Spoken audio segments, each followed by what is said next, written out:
This question comes from Foster Taylor. At the 2010 Berkshire annual meeting, you said the one question that you would ask of the Berkshire CEO would be about the distribution of cash to shareholders as the Berkshire cash pile grows larger and larger.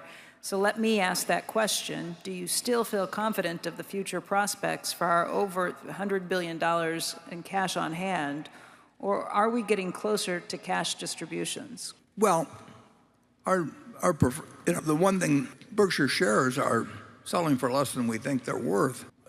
That could be a pretty big way to distribute cash. But what we'd really like to do is buy great businesses. If we could buy a company for $50 billion or $75 billion, $100 billion, we could do it. And we can do it, and our word's good.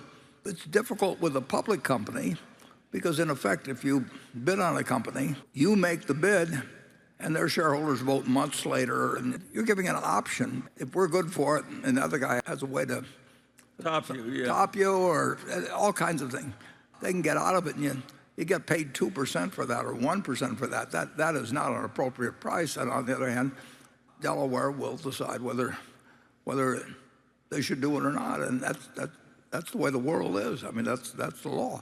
So it'd be easier to do with a private company, and there aren't very many that are big. On the other hand, there's nobody else that can quite make a deal like we can under the right circumstances. And there could be a situation where a number of very decent companies have got a very uncomfortable borrowing structure, and money comes due to them at the exact wrong time, and that's when they pick up a phone, as did Tiffany and Harley Davidson and you name it. I mean, a whole bunch of companies in 2008. That sort of thing will happen again, whether it results in us getting the calls or what the world is exactly at that time. But the one thing we know is that the number of phone calls that you can make at a time like that is very, very limited, and there can be good companies. They don't want to sell the company necessarily, but they just may need $5 or $10 or $20 billion, depending on what company you're talking about.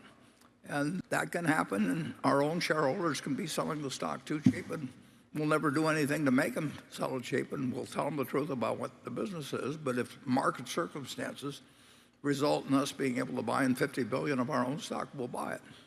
So we'll see what the world holds. But we don't have the opportunities we used to have, but we've got enough, and we're making money with the things we have. It isn't killing us to hold 130 billion of bills at 5% plus bond equivalent yields, and everybody says, well, yields are going to go down in the future. I don't have the faintest idea what yields are going to do in the future. And the prime rate was 21.5% in 1981 or 2, and people were worried that it was going to go totally out of control. And Volcker kept it from happening. But if Volcker hadn't been in there, who the hell knows what would have happened.